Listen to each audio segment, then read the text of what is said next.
नमस्कार, आप सभी को बहुत बहुत स्वागत है आपका शिक्षकों की पाठशाला में। 12,460 शिक्षक भर्ती में नवनियुक्त सभी शिक्षक साथियों का बहुत बहुत स्वागत व अभिनंदन है। साथियों, अगर आप चैनल पर नए हैं तो चैनल को सब्सक्राइब कर लीजिए, वीडियोस को लाइक व शेयर करिए तथा नोटिफिकेशन बटन को क्लिक कर लीजिए, जिससे हमारी सारी आने वाली अपडेट्स आप तक पहुँचती रहें, क्योंकि शिक्षकों के सहयोग के लिए ही इस चैनल को बनाया गया है। साथियों, स्कूल आवंटन की आस को लेकर के 6,470 पदों पर जो शिक्षक बनने के लिए नियुक्ति पत्र प्राप्त कर चुके नवनियुक्त शिक्षकगण हैं, आज सुबह से ही इको गार्डन में इकट्ठे हो रहे हैं। विषय है विद्यालय आवंटन।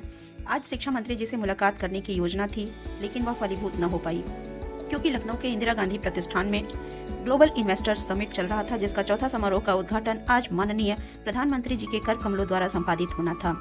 आज कार्यक्रम स्थल पर मुख्यमंत्री योगी आदित्यनाथ जी के साथ ही समस्त आला अधिकारियों की उपस्थिति भी थी।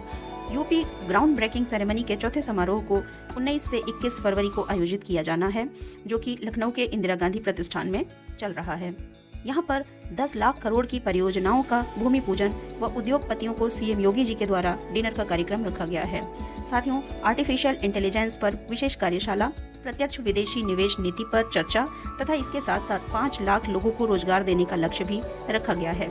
साथियों, इसी कार्यक्रम के क्रम में आप सभी को अपनी समस्या से आला अधिकारियों, शिक्षा मंत्री, मुख्यमंत्री जी को अवगत कराना है, क्योंकि आप सभी नवनियुक्त शिक्षक साथियों को नियुक्ति पत्र प्राप्त हो चुका है। केवल विद्यालय आवंटन किया जाना है और यह विद्यालय आवंटन आप सभी को जल्द से जल्द हो, इसके लिए आपको अपनी आवाज़ को ऊपर शासन प्रशासन तक पहुंचाना है। वैसे भी माननीय सुप्रीम कोर्ट के आदेशानुसार 8 जनवरी की जो हियरिंग में जो अवशेष रिक्त पद थे उन पर स्टेटस क्यों लगा है और नवनियुक्त साथियों के लिए सरकार को अपना पक्ष कोर्ट में प्रस्तुत करना है।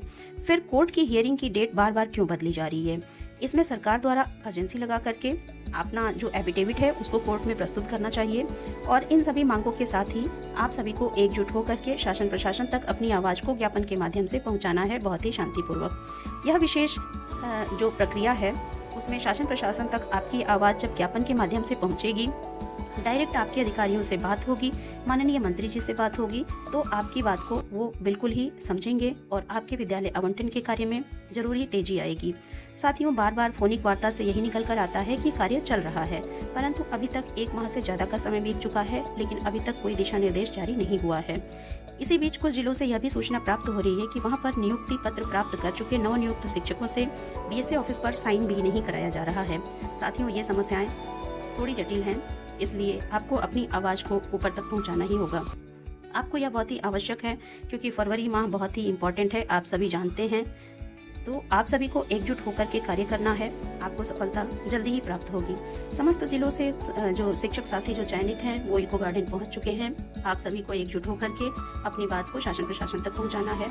साथियों, आज हाईकोर्ट में भी आपके केस की हियरिंग थी, इसके संबंध में आइए बात करते हैं।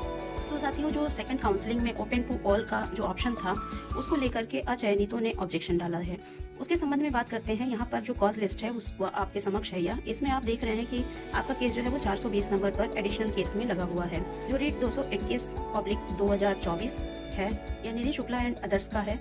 इसके अलावा प्रवीण मिश्रा की याचिका को भी इसी के साथ टैग किया गया है। और दूसरी रेट है A824/2024, ये रीट दूसरी है जो कि 841/2024 है। यह चंद्रकली मौर्य और विनीत कुमार सिंह की याचिका है, इसको भी इसी के साथ कनेक्ट किया गया है। साथियों, आज कोर्ट में केस को पास ओवर किया गया है। आज सुनवाई इसकी नहीं हो पाई है, क्योंकि आज जो है केवल 350 जो क्रम है वहां तक की हियरिंग हुई है। आपका केस 420 नंबर पर था, तो आज इसको पास ओवर कर दिया गया है। साथियों, इसकी सुनवाई नहीं हो पाई है। आगे हम ये आपको बताते चलें कि जो ऑब्जेक्शन लगा हुआ है उसमें माननीय सुप्रीम कोर्ट के आदेशानुसार 8 जनवरी 2024 को जो रिक्त पद थे उन्हें न भरा जाए, इसके लिए स्टेटस क्यों लगा है, अर्थात कि यथास्थिति रखी जाए। लेकिन आप सभी को नियुक्ति पत्र 7 जनवरी को ही प्राप्त हो चुका था। तो यह जो है जो ऑब्जेक्शन है वह केवल थर्ड काउंसलिंग के लिए है, यह आपके लिए बिल्कुल भी नहीं है। आप नवनियुक्त शिक्षक हैं और आपको विद्यालय जल्द से जल्द प्राप्त होना चाहिए। साथियों, कल का दिन बहुत ही इम्पोर्टेंट होने वाला है, क्योंकि आप सभी को पता है कि सभी लोग एकजुट होकर के सामने आए हैं, सभी प्रयास कर रहे हैं और आपके सार्थक प्रयास से ही काउंसलिंग और नियुक्ति पत्र प्राप्त होने की राह खुली है। तो साथियों, आपके प्रयास से ही विद्यालय आवंटन भी जल्द ही हो जाएगा। आप बस एकजुट होकर के बहुत ही धैर्य के साथ अपने कार्य को करिए और अपनी बात को शासन प्रशासन तक पहुंचाइए। आपकी बात वहां जरूर पहुंचेगी और इस पर त्वरित कार्रवाई भी होगी। आप सभी के लिए बहुत बहुत शुभकामनाएं। Thank you. मिलते हैं अगली वीडियो में कुछ नई जानकारियों के साथ।